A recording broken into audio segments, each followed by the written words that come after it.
뽕. 도연아. 도연거스. 동연거스 괜찮아요? 그래요. 안 졸렸어요? 네. 힘내주세요. 자, 보자, 얘들아.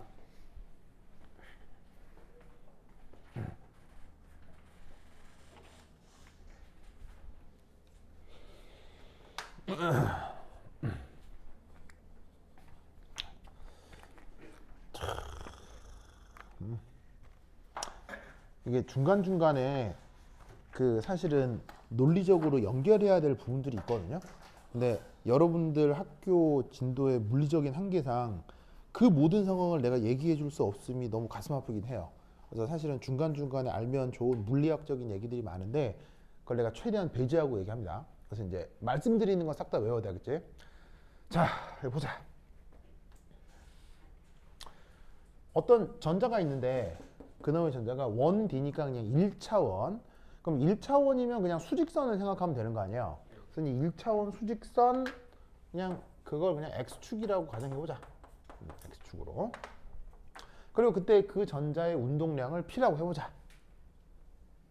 그리고 다른 것들은 아무것도 없이 혼자 그냥 착 움직이는 자유전자.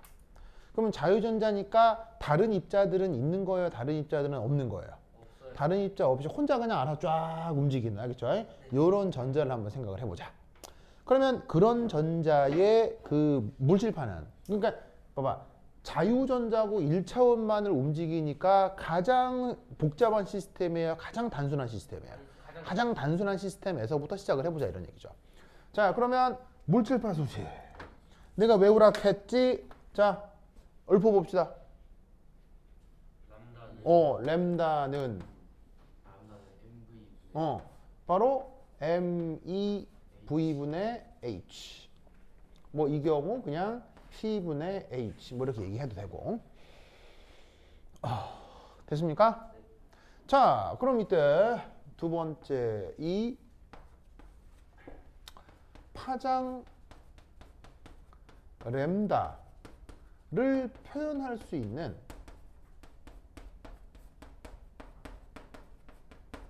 수식, 그게 뭘지를 한번 생각해 보자. 그게 뭔지를 한번 보자. 자, 그럼 이때 여기에서 자, Y축에 이제 진폭이 있고, 자, 이게 이제 X축이 되면, 자, 파장 람다를 표현해 주기만 하면 되는 거 아니에요? 그렇죠? 네. 파장 램다를 표현해 주기만 하면 이때 이거 어떻게 될 거냐면 2업, 2업 뭐 이렇게 쭉 되겠지, 그지? 네. 그럼 어디서부터 어디까지가 파장인 거예요? 바로 봐. 여기서부터 여기까지가 파장인 거지, 그지? 네. 파장인 거지. 그럼 이때 이런 식으로 이 램다 파장을 계속 반복해주는 파장으로 직관적으로 우리는 어떤 생각을 해볼 수 있냐면 바로 봐. X축에 대해서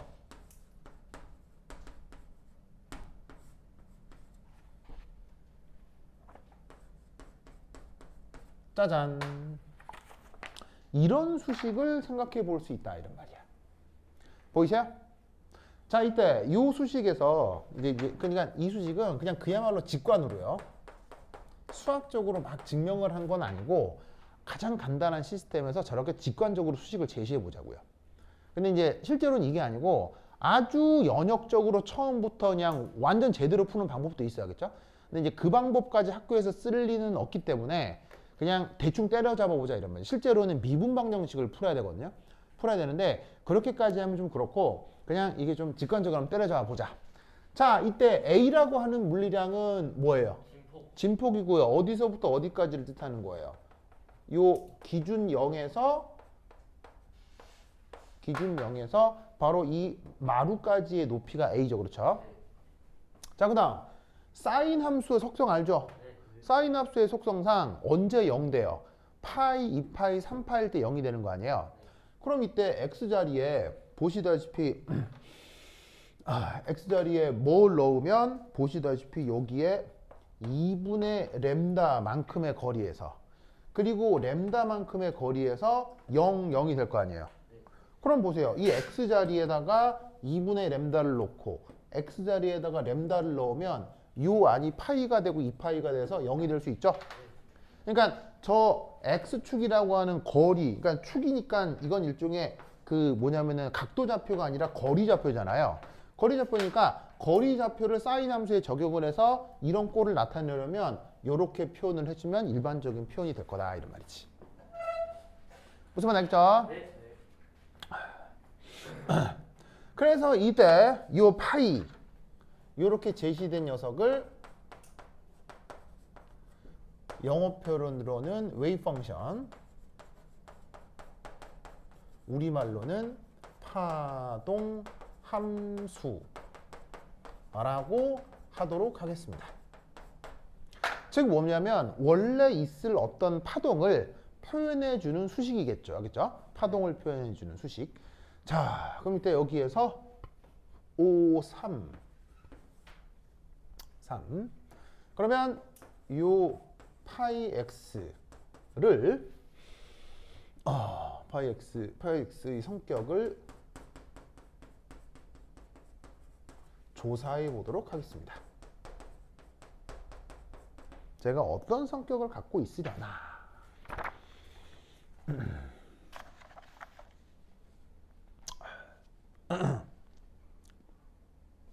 자, 바로 이렇게 되겠죠? 저 녀석을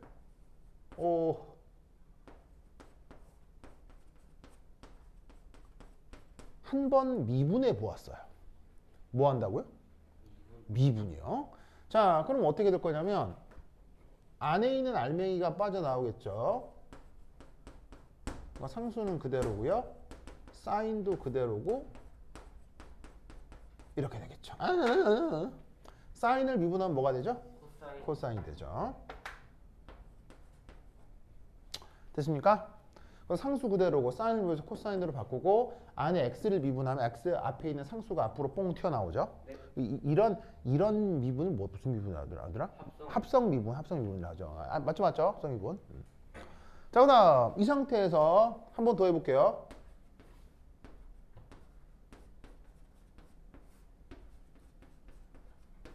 한 번 더 미분해 볼게요. 자, 그럼 어떻게 될 거냐면 코사인을 미분하면 뭐가 돼요? 마이너스 사인. 마이너스가 돼서 앞으로 튀어나오고요. 그 다음 이 x를 미분하면 람다분의 2파이가 앞으로 또 나올 거 아니에요. 그럼 얘는 2파이 램다의 제곱하고 a의 코사인이 마이너스 사인이 돼서 람다분의 2파이 x가 되겠죠.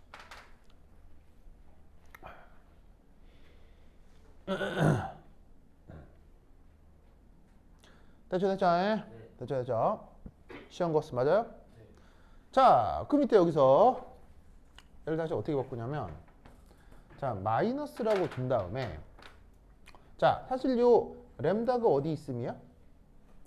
요거지. 요거지. 그럼 젤 이용해서 얘를 이렇게 바꿔도 되겠네?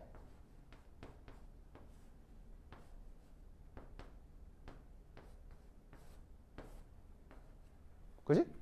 그래서 여기에 있는 요만큼을 이렇게 바꾸고요. 그 다음 얘는 어디 있어요? 그냥 이거죠. 그냥 이거죠. 그래서 얘를 어떻게 바꾸냐면 그냥 바로 이렇게 해주는 거예요. 그래서 이 파동함수의 아주 재밌는 속성이 뭐냐면 두 번 미분하면 어떻게 된다? 두 번 미분하면 원래 꼴로 돌아오는 거예요. 무슨 말인지 알겠죠?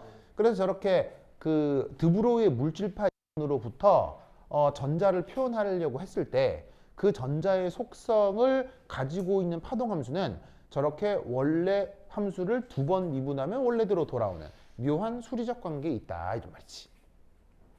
무슨 말인지 알겠죠? 네. 그렇죠? 자, 그럼 이제 이 상태에서 얘를 이제 어떻게 바꿀 거냐? 요렇게. H 바보네. 자, 뭐냐면 h가 있고 2파이가 있죠. 그럼 아까 이것도 상수고 이것도 상수인데 이 파이를 아래쪽으로 나누면 그게 뭐가 되는 거예요? 그 유명한 h바가 됐었죠. 그래서 얘를 다시 어떻게 바꿀 거냐면 이렇게 바꿀 수도 있겠네요. 얘는 불편하니까 그냥 이렇게 표현합시다. 자, 두 번 미분했다라고 하면 얘를 어떻게 바꿀 수 있다? 마이너스 h바 제곱분의 p 제곱에 짜잔 이렇게 할 수가 있겠네요. 도현아 맞아요? 시연아 맞아요? 자, 그럼 이때 여기서 얘를 이쪽으로 보내겠습니다.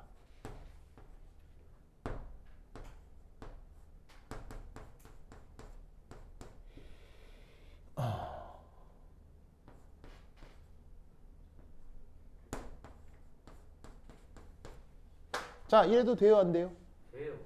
자, 저래도 뭐 당연히 되는 거 아니고 상수만 옮긴 거니까요. 자, 상수만 옮겨놓고 그 다음 어떻게 할 거냐?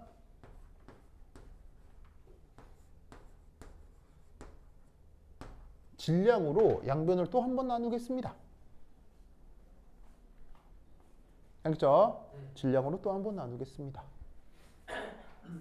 아, 그러면 이때 여러분 눈치 챌란가 모르겠네. 운동 에너지. 바로 요만큼을 다르게 뭘로 바꿀 수 있죠? 방금 우리 시연이가 아주 큰 소리로 뭐라고 했어요? 시연이요. 아니, 이한이가 뭐라고 했어요? 시연이는 지금 또 흐뭇한 미소로 좀 자려고 자는 거 아니죠? 졸리죠? 네. 아 진짜 동현 졸려 안 졸려요? 안 졸려요? 아 그래? 흥미로운 과학 수업이 진짜 즐겁다. 아 고마워. 나한테 고마워요? 졸리지 않습니다. 고마워요? 시연 힘내줘야겠죠? 네. 지금 뭐야 저기 도현이 기절할 것 같죠? 못 들은 부분은 집에 가서 또 복습해야겠죠? 알겠죠? 그래. 저 누구냐? 준이 알겠죠? 준이 다 알아들었죠? 그렇죠? 그래. 자, 그럼 이만큼을 뭐로 바꿀 수 있느냐? 바로 이한이가 짜자자잔. 이게 뭐예요? 그 유명한 운동 에너지구나. 운동 에너지구나. 무슨 말 알겠죠? 운동 에너지구나. 그래서 저 파동함 여기에 있는 이 물질파의 속성으로부터 파동함수를 도입하게 되면 이 파동함수는 희한하게도 두 번 미분한 다음에 약간 상수 처리를 해주면 여기 난데없이 뭐가 등장해? 운동 에너지가 등장하고 원래 함수로 돌아오는구나. 무슨 말 알겠어요? 네. 이런 희한한 수학적 속성을 갖는구나. 무슨 말 알겠죠? 그렇죠? 그래서 이때 이 수식을 다시 최종적으로 어떻게 예쁘게 표현하냐면 마이너스를 앞으로 빼고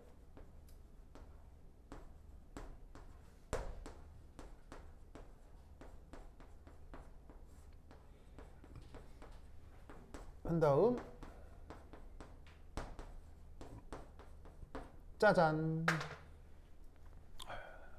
쟤를 이런 꼴로 바꿀 수가 있는 거예요. 무슨 말 알겠죠? 알겠죠? 여러분 서양 철학의 핵심이 뭐예요? 서양 철학의 핵심.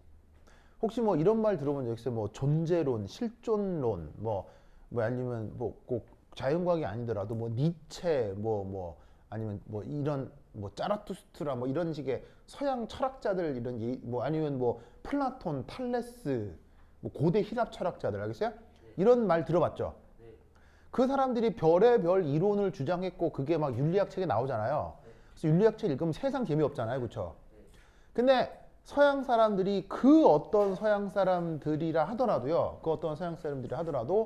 그 모든 이론의 핵심이 뭐게요? 모든 이론 핵심. 그 서양이 얘기하는 사회과학적이건 인문과학적이건 철학적이건 혹은 이런 식의 자연과학적이건 서양인들이 만든 모든 이론의 핵심이 뭐게요? 그 모든 이론의 핵심은 뭘로 만들어져 있을게요? 신. 바로 눈으로 만들어져 있어요. 시각으로 만들어져 있어요. 무슨 말이냐면 여러분 인간이 세상의 정보를 받아들이는 창구를 뭐라고 해요? 세상의 정보를 받아들이는 인간이 가지는 창구 그걸 뭐라고 해요? 그걸 감각이라고 하잖아요. 감각. 세상의 정보를 우리가 감각을 통해서 받아들이잖아요. 그럼 인간의 감각에는 뭐가 있어요? 오감이라고 해서 5가지가 있잖아요. 근데 뭐 육감이 있다 하면서 6가지 감 이렇게 하기도 하는데 오감이 어때요? 눈, 코, 입, 귀, 뭐 요다음에 촉감 이거잖아요. 근데 여기서 없으면 제일 불편할 것 같은 감각이 뭐냐고요? 시각이요. 무슨 말인지 알겠죠? 그래서 서양의 모든 학문책에는 무엇을 토대로 작성된 학문이다? 시각. 인간의 시각적 관찰, 알겠어요? 그러면 인간의 시각적 관찰이 이런 거는 지금 되게 서양적이에요, 동양적이에요? 서양. 억수로 서양적이죠. 이건 서양 사람들이 만든 거라고. 그럼 이 모든 내용에서 가장 중요한 감각이 뭐겠어? 시각이야, 알겠죠? 그래서 여러분들이 배우는 수학 역시 뭐에 굉장히 민감해? 시각에 민감하지. 그래서 수학 문제를 풀 때는 수식을 내 맘대로 널브러뜨려 놔야 돼. 예쁘게 정리해야 돼. 예쁘게 정리. 왠 줄 알아요? 그게 수학의 핵심이기 때문이에요. 수학의 핵심은 나와 있는 정보를 시각적으로 알아보기 좋게 정리하는 거. 그게 수학의 핵심이에요. 무슨 말인지 알겠어요? 그래서 이 엄청나게 중요한 시각. 그래서 이제 이렇게 됩니다. 그래서 이제 불교 알죠? 불교. 네. 불교에서 얘기하는 게 여기서 불교 믿는 사람, 불교 안 믿는 사람, 그냥 아무런 생각이 없는 사람, 이 대부분이지 않을까요? 무슨 말인지 알겠어요? 절에 안 가본 사람. 이러긴 힘든데? 아니, 그러니까 대한민국이 있잖아요. 여러분 잘 모르시지만 대한민국은 그 종교 역사에서 중요한 나라입니까? 안 중요한 나라입니까? 대한민국은. 전 인류 역사를 통틀어서 전 인류의 종교 역사를 통틀어서 대한민국은 중요한 나라입니까? 안 중요한 나라입니까? 중요한 나라. 가장 중요한 나라 중에 한 나라입니다. 기독교에서도요, 그리고 불교에서도요. 여러분 그래서 저기 스페인 바르셀로나에 가면 전 세계 사람들이 가장 좋아하는 건물이 있죠. 뭐예요? 스페인 바르셀로나에 가면 전 세계인이 가장 사랑하는 건물. 콜로세움. 그건 이탈리아 로마에 있고요. 아니, 콜로세움은 여러 군데 있는데 그중에 이탈리아 로마인이 가장 유명하고요. 바로 스페인 바르셀로나에 가면 바로 FC 바르셀로나의 고향이요. 그 FC 바르셀로나가 있는 그 도시에 가면 전 세계인이 가장 사랑하는 건축물이 있어요. 그게 바로 피사의 사탑. 바로 그것도 이탈리아에 있다니까요. 스페인이요, 스페인. 그럼 스페인이 낳은 전 세계적인 천재 건축가 가우디라는 사람이 지은 사그라다 파밀리아. 이건 너무 유명한 건축물이라서요. 여러분들 교과서 어딘가에도 구석탱이 나올 거예요. 너무 중요한 건물이에요. 그래서 이게 성당 건물이군요. 성당 건물인데 몇 년째 짓고 있냐면 100년 넘게 짓고 있어요. 100년 넘게 짓고 있어서 이거 완공되는데 앞으로 20몇 년 더 남았거든요. 남았어요. 아직도 남았어요. 아직 짓고 있어요. 빌딩 중에 빌딩 건물. 그래서 이 가우디라는 천재 예술가가 하나님을 너무나 사랑했기 때문에 자기의 마지막 작품으로 남긴 거예요. 그래서 요 사람이 마지막 작품으로 짓다가 교통사고 당해 돌아가세요. 알겠죠? 하여튼 그래서 지금은 이분 돌아가시고 그 후대 건축가들이 이거 맡아서 나머지를 완성하고 있거든요. 이 성당 건축물은 나중에 기회가 되면 스페인 바르셀로나에 꼭 가보시기도 하고 가보세요. 나도 아직 안 가봤기 때문에 꼭 가볼 예정이에요.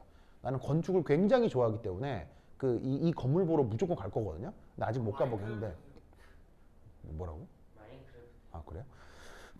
저 어쨌건 그래서 보면 되는데 그러면 이 건축물이 하여튼 멋진 건물이겠어요? 그냥 아무것도 아니겠어요? 막 멋져요. 어마어마해요. 알겠어요? 어마어마해. 보시면 깜놀할 거예요, 진짜. 사진으로만 봐도 미치거든요. 근데 실제로 갔다 온 사람의 표현에 의하면 이거 뭐 압도돼서 말도 안 나온다 할 정도의 건축물이에요. 이 건축물의 성당이잖아요. 성당이니까 누구를 기리는 거예요? 하나님과 관련된, 내가 자꾸 하나님 얘기하지만 하나님 얘기를 하지만 자 나의 종교는 기독교의 기독교 아니에요. 아니에요. 나 종교 기독교 아니라고 했죠. 나 뭐 종교 지금 뭐 이렇게 막 뭐냐면 이렇게 막뭐 전도하고 그런 거 아니에요. 알겠어요? 나는 기독교 안 믿어요. 하나님 안 믿어요. 알겠어요? 안 믿고 그러니까 어디까지나 나는 학술적으로 나온 얘기까지만 하는 거예요. 네. 그러니까 오해하지 마세요. 알겠어요? 나는 종교 나의 종교는 뭐다? 아, 또 종교도 말하네요. 정일원 선생님이 종교 뭐라고 그랬어요? 자기 자신. 정일원 선생님의 종교는 연력학 제2법칙이에요. 이런 각지 이거지. 연력학 제2법칙을 얘기했잖아요. 그래서 나는 사이비 종교. 예, 뭐 사입이라도요. 나는 예를 들면은 대통령 후보로 누가 나오잖아요. 그럼 몇 번이건 찍어야 될 거 아니에요. 그 찍는 근거가 뭐라고요, 나는? 연력학 제2법칙이에요. 정말이에요. 그리고 또 예를 들면은 내가 가은이한테 무슨 얘기를 해주잖아요. 아빠로서. 그때 해주는 얘기의 근거가 뭐라고요? 연력학 제2법칙이에요. 알겠어요? 그러니까 나의 종교는 연력학 제2법칙이에요. 알겠죠? 그러니까 예를 들면은 후쿠시마 오염수를 방류해도 되느냐, 핵 오염수를 방류해도 되느냐에 대해서 내가 뭐라고 얘기를 해주잖아요. 그게 근거가 뭐다? 연력학 제2법칙이에요. 하나님의 뜻에 따라서도 아니고요. 부처님의 뜻에 따라서도 아니고 마호멧의 뜻에 따라서도 아니고 연력학 제2법칙에 따라 나는 투표도 하고 애들도 가리키고 어떤 사안에 대한 판단도 해요. 그게 나한테는 종교예요. 알겠죠? 그래서 나는 철저하게 하나님도 안 믿고요. 기독교도 안 믿어요. 알겠죠? 안 믿지만 이게 기독교라고 하는 게 인류 역사에 큰 영향을 주잖아요. 그래서 그 역사에 대한 말씀을 드리면 이 성당에 그 기독교와 관련된 하나님과 기독교와 관련된 여러 성인들 이 표현돼 있을 거 아니에요. 그러면 뭐 성인들 중에 뭐 여러분 교회 1도 안 나가도 왜 뭐 베드로 이런 말 들어본 적 있어 없어요? 베드로 성인 뭐 아니면 뭐 베드로 성인 그다음에 그거 바울 성인 뭐 이런 말 들어본 적 있어요? 아니요. 없어요. 하여튼 그런 말 여러 가지 성인들이 있는데 그 수없이 이 기독교가 정의한 성인 중에 누구들인 줄 아세요? 기독교에서 공식으로 로마 카톨릭 기독교에서 정한 성인들 성서에 나오는 여러 유명 인물들 성인인데 그 기독교에서 성인들로 다 정한 인물들 중에 누구도 있느냐? 바로 김대건 안드레아 신부님도 성인이에요. 김대건 신부님 아세요? 김대건? 자 이름으로 딱 보아하니 어디 필리핀 사람이겠어요? 어느 나라 사람이겠어요? 우리나라 조선시대 사람이 조선시대 세례명은 안드레아. 알겠죠? 그래서 김안드레아 대건 신부님이에요. 이분이 조선시대 때 기독교 박해로 이제 뭐냐면 순교를 당하거든요. 그래서 그 업적으로 로마 카톨릭에서 이분은 더 이상 신부님이 아니고 세인트예요. 세인트. 성인이에요. 성인. 알겠어요? 그래서 로마 카톨릭이 정한 성인이에요. 그래서 이분 이름이 사그리아 파다 파밀리아에 가면 한 벽면에 이렇게 유리 모자이크로 스테인드 글라스로 기독교 성인들의 이름이 쫙 있거든요. 각 나라의 이름으로 영어도 있고 로마 말도 있고 그리스 말도 있고 쫙 있을 거 아니에요. 거기에 한글로 김대건 안드레아 딱 쓰여 있어요. 언제 지은 건물인데 100년 전에 지은 건물에 써 있다고요. 그래서 한국의 기독교 역사는요. 전 세계에서 가장 중요한 기독교 역사 중에 하나예요. 왠지 아세요? 여러분 전 세계의 기독교가 어떻게 전파됐어요? 기독교가 어떻게 전 세계에 전파됐어요? 바로 총과 칼로 무장한 서구의 선교사들에 의해서 종교가 전파됐죠. 그래서 어떻게 종교가 전파됐냐면요. 선교사들이 누구랑 같이 가요? 군인들이랑 같이 가죠. 존나 군인들이랑 같이 가가지고 군인들이 다 식민지로 삼은 다음에 칼로 딱 모가지 딱 된 다음에 야 너 하나님 믿어 안 믿어? 이렇게 해서 종교가 전파된 거예요. 그게 서양 기독교의 무시무시한 피해 역사라고요. 근데 한국의 기독교는 어떻게 전파됐게요? 말로 많이 주세요. 어떻게 전파됐냐면요. 서양의 선비들이 공부를 막 하다가 공부를 하다가 하던 공부가 좀 지겨워서 뭐 좀 새로운 거 없나? 왜 그럴 때 있잖아요. 공부하다가 왜 수학만 막 하다가 좀 지겨운데 해서 뭐 국어도 좀 공부하고 이럴 수 있잖아요. 서양 우리 조선시대 선비들이 그러니까 정확하게 정조 때부터예요. 정조 알겠어요? 정조 임금 때부터 18세기 후반부터 그러니까 19세기 후반부터 정조 임금 때부터 막 서양의 선비들이 공자월 맹자월 공부하다가 좀 지겨워서 야 뭐 좀 공부할 거 없냐? 해가지고는 수소문해서 조선시대 유학자들이 중국어로부터 책을 하나 수입합니다. 여러분 요즘은 책 한 권 얼마 하게요? 2만 원, 요즘은 책 한 권에 비싸봐야 2만 원쯤 하잖아요. 조선시대 때 책 한 권 얼마 하게요? 500만 원. 네, 500만 원쯤 합니다. 진짜 비쌉니다. 조선시대 책은 진짜 비쌉니다. 왠 줄 아세요? 인쇄기술이 지금 같지가 않아서요. 그래서 조선시대 때 책은 진짜 비싸고 그걸 중국을 통해 수입한다는 얘기는 몇백만 원짜리, 한 권에 몇백만 원짜리라는 얘기예요. 그런데 조선시대 선비들은 서양의 어떤 중국에서 만들어진 신간이 있잖아요. 그러면 조선시대 선비들은 모든 돈을 털어서 그 책을 다 삽니다. 그래서 여러분, 그래서 일본 왜구들이 임진왜란으로 우리나라 침략했잖아요. 걔네들이 맨 처음 가져간 게 뭔지 아세요? 책 가져갔다니까, 책. 여러분, 전쟁이 나면 약탈할 수 있죠. 그럼 약탈하면 금은 보아 약탈하잖아요. 임진왜란 땐 책 약탈했다니까. 왜? 책이 한 권에 500만 원짜리니까. 무슨 말 알겠어요? 그러니까 그때는 책 한 권이 몇백만 원 하기 때문에 책 몇 권 들고 가면 이거 뭐 떼부자 되는 거예요. 일본 애들이 우리나라 와서 막 사고 털어가지고 책 다 들고 가고 막 이랬다니까요. 여하튼 알겠죠? 그 정도로 비싼 책을 정조 때부터 서양의 그런 책들을 조선시대 선비들이 다 수입해 본 거예요. 그 수입했던 책 중에 뭐가 있었다? 바이블이 있었던 거예요. 그래서 책을 읽다가 재밌네 하면서 읽다가 예수 이 사람 뭐지 해서 계속 읽다가 보니까 조선시대 선비들이 예수를 어떻게 받아들였게요? 이 자식 하나님 아버님의 말씀을 지키기 위해 죽음을 불사했구나. 예수님이 로마의 박해를 받아가지고 죽은 건 알죠? 왜 죽었느냐? 하나님 아버님의 뜻을 받들어 뭐냐면은 종교 박해를 통해 그 로마 그 제국에 의해서 예수가 살해당했구나 라는 걸 아는 순간 조선시대 유학자들은 어떻게 생각해요? 예수 얘는 효자구나. 효자. 그럼 이건 유학하고도 동떨어져 유학하고도 접점이 있어요. 그래서 조선시대 유학자들이 학문을 통해서 먼저 수입한 거예요. 누가 오기도 전에? 바로 서양의 총칼로 무장한 선교사들이 오기도 전에. 그러면 여러분 조선시대 유학자들의 그 뭐냐면은 학자로서의 수준은 높아요, 낮아요? 무지막지합니다. 우리나라를 굉장히 무시하는 경향성이 있어서 조선시대의 철학 수준을 굉장히 낮추어 보지만 조선시대의 철학 수준은 전 세계에 뒤져도 따라오지 못할 정도로 엄청납니다. 즉 조선시대 학자들의 수준은 공부량이 무지막대했던 거예요.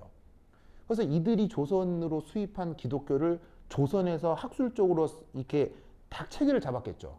그 수준이 원래 로마와 원래 서양에서 만들어진 수준보다 월등했던 거예요. 그래서 조선 기독교는 전 세계 기독교보다 훨씬 앞선 수준에 있었던 거예요. 무슨 말 알겠죠? 불교 역시 마찬가지입니다.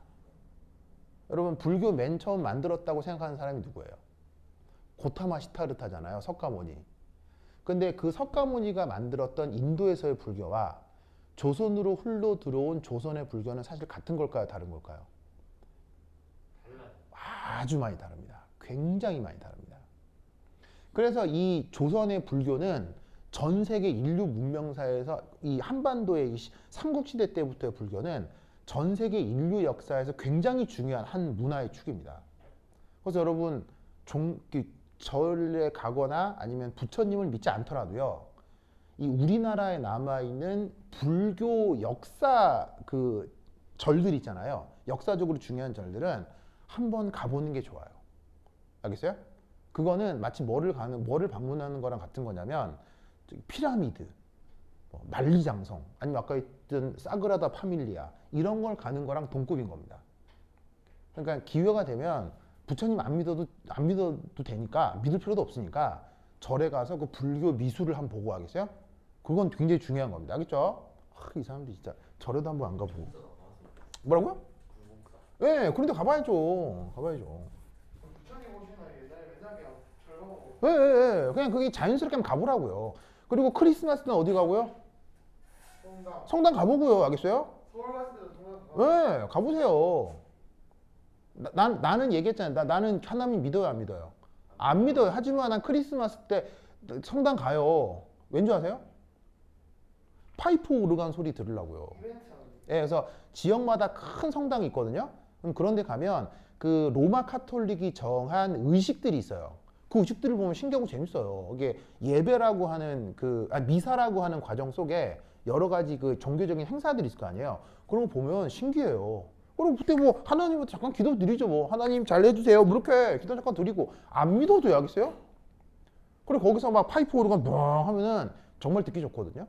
그래서 어떻게 크리스마스 때는 성당에도 가보고 4월 첫 화일에는 어디? 4월 첫 화일에는 저기 절에도 가보고 그리고 라마단 기간에 어디도 가보고 이슬람 사원에도 가보고 라마단 기간이 있어요. 네 있습니다. 그래서 라마단 기간에 이슬람 사원 가면 거기서 이슬람 신자들이 기도하는 모습 보면 멋있습니다. 수천 명의 사람들이 동시에 한 방향을 보고 압살라마이쿰 저러는 보면은 진짜 멋있어요. 그 메이커 예, 그 메카를 향해서 다 사람들이 절하거든요. 진짜 멋있어요. 그런 거 보면 어떤 느낌이 딱 있단 말이야. 그런 걸 경험을 해서 해봐야지. 굳이 내가 알라를 안 믿어도 상관없어요. 부처님 안 믿어도 되고 하나님 안 믿어도 돼요. 근데 그런 문화를 봐야죠. 무슨 말 알겠죠? 이 불교에서 얘기하는 그래서 불교에서 얘기하는 인식 단계가 있어요. 인간이 이 세상을 내 뇌로 집어넣는 그 단계가 있다고요. 그 불교에서 얘기하는 단계가 바로 이겁니다. 색, 성, 향, 미, 촉, 법. 6단계가 있어요. 색성향, 미촉법. 저게 불교에서 얘기하는 인간이 세상을 바라보는 관점이에요. 자, 색이 뭐겠어요? 색. 본다 이거예요. 본다. 성은 뭐겠어요? 듣는다예요. 듣는다. 어떤 대상을 인식할 때 맨 처음 보고요. 그 다음 소리도 듣고요. 향은 뭐겠어요? 냄새도 맡고 하겠어요? 그 다음 뭐예요? 맛도 보고요. 맛도 보고 하겠죠. 맛도. 그 다음 뭐? 만져도 보는 거예요. 그리고 뭐에 도달하는 거예요? 법이니까 이건 일종의 우리가 평소에 쓰는 말로 도 혹은 법칙 혹은 일반화 개념화 이런 말이랑 같은 거예요. 우리가 물리 시간에 쓰는 알겠어요? 그럼 이게 뭐냐면 어떤 대상을 좀 보고 소리가 뭔 소리가 나는지 들어보고 무슨 냄새가 나는지도 보고 맛도 보고 만져도 보는 거예요. 그리고 나서 이 녀석은 이런 거구나라고 판단하는 거죠. 무슨 말인지 알겠어요? 그럼 이건 사실 보면 사실 되게 말도 안 되는 얘기예요. 되게 그럴듯한 얘기예요. 굉장히 그럴듯하고 사실 우리가 이렇게 하기도 하잖아요. 그렇죠? 그리고 여러분 놀라운 건 사람 만날 때도 이렇게 하죠. 사람 만날 때도 이렇게 하잖아요. 아니에요? 자, 무슨 말이냐면 예를 들면 여자친구를 만났어요. 맨 처음 여자친구 내가 딱 먼저 바라보는 게 뭐예요? 이거잖아요. 그럼 이제 야 첫인상 좋은데? 하면서 그다음 그다음 뭐예요? 소리. 대화하잖아요. 그럼 살 봐봐. 사람의 외모에서 풍겨지는 것 중에서 목소리도 중요해요, 안 중요해요? 되게 중요하죠. 그러니까 얼굴 보고 얘기했다가 목소리 이상해서 깜놀하는 경우도 있죠. 그리고 때로는 목소리 굉장히 좋아서 우와 할 때도 있잖아요. 그래서 뭐냐면 목소리를 서로 교환해요. 그러다 보면 약간 가까워지기 때문에 둘의 물리적 거리가 어떻게 돼요? 물리적 거리가 조금 가까워지죠. 물리적 거리가 조금 가까워지면 드디어 뭐가 나기 시작해요? 냄새 나잖아요. 사람한테 냄새 나잖아요. 근데 그 사람한테 나는 냄새가 아시겠지만 누구 냄새는 굉장히 불쾌하지만 누구 냄새는 굉장히 좋죠. 그렇지 않아요?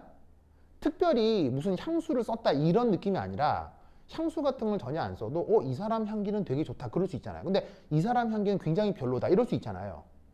그래서 그것까지도 통과를 하게 되면 그 다음 뭐 하게 돼요? 서로 맛을 보게 되죠. 오?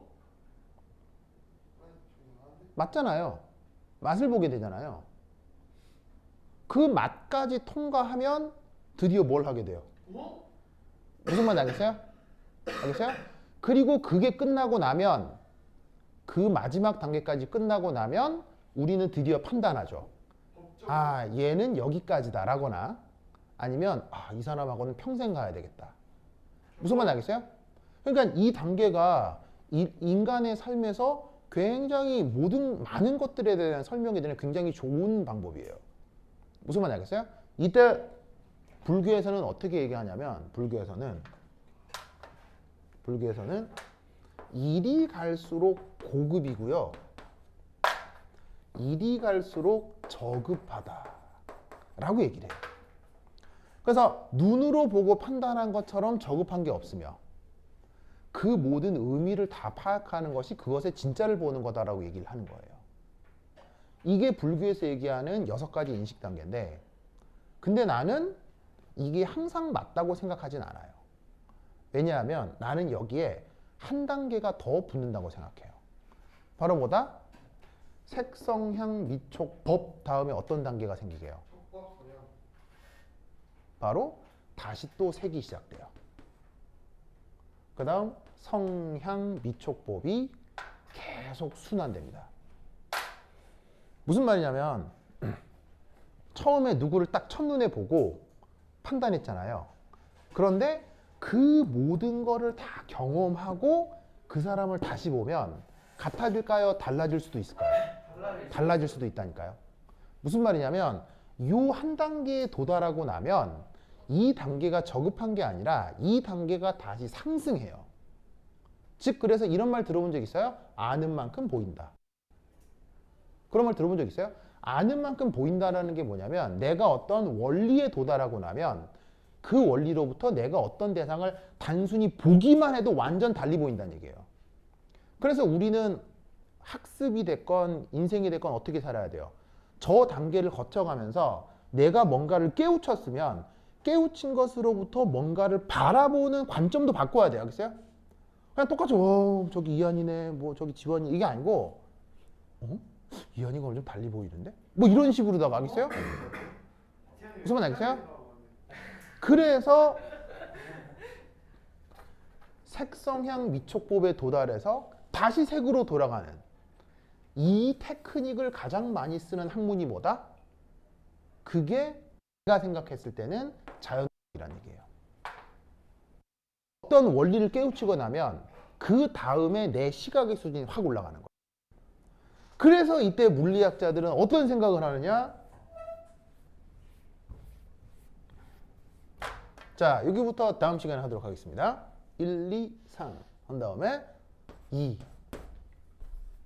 바로 원래 표현으로는 operator. 우리말 번역은 연산자입니다.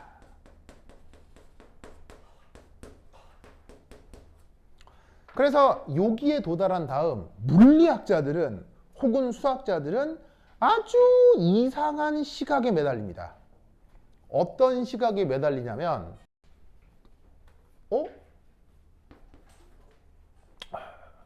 바로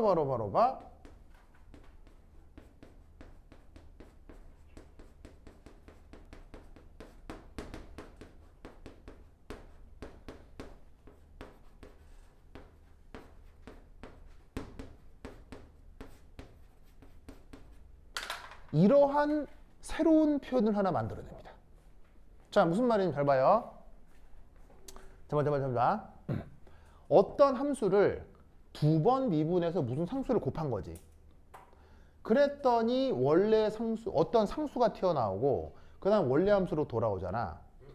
이때 물리학자들은 시각적으로 어떤 생각을 하냐면 시각적으로 그러면 지환. 그러면 지환. 이만큼인가? 저런 아주 이상한 생각을 하는 거예요. 알겠어요? 오, 아니야. 말이 안 되죠. 말이 안 되죠. 이상한. 왜냐하면 이건 그냥 원래 함수의 어떤 상수가 곱해진 거고요.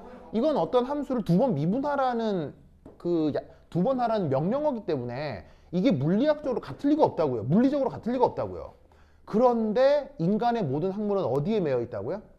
시각에 매여 있기 때문에 시각적으로 수학자들은 이런 표현에 굉장히 강렬하게 끌리는 거예요.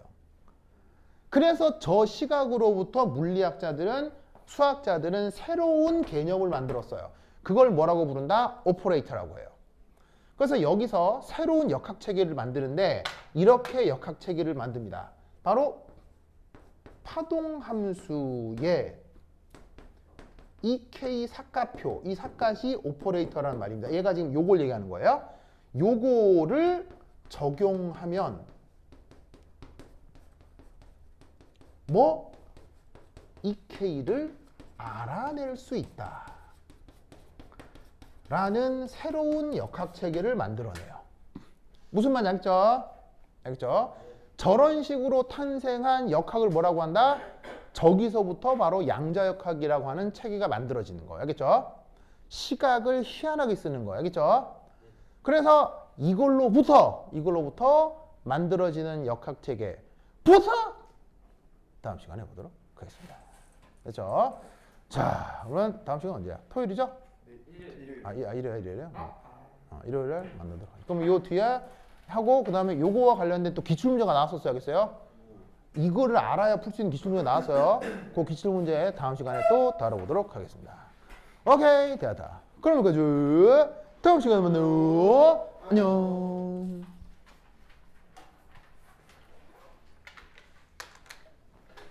지원. 네. 불교의 인식 6단계 뭐라고요? 색성, 향미, 촉합. 미촉 촉. 법 알겠죠? 그거 외워놓으면 어디에서 아는 체하기 되게 좋아요. 알겠죠? 이 하나 뭐라고요?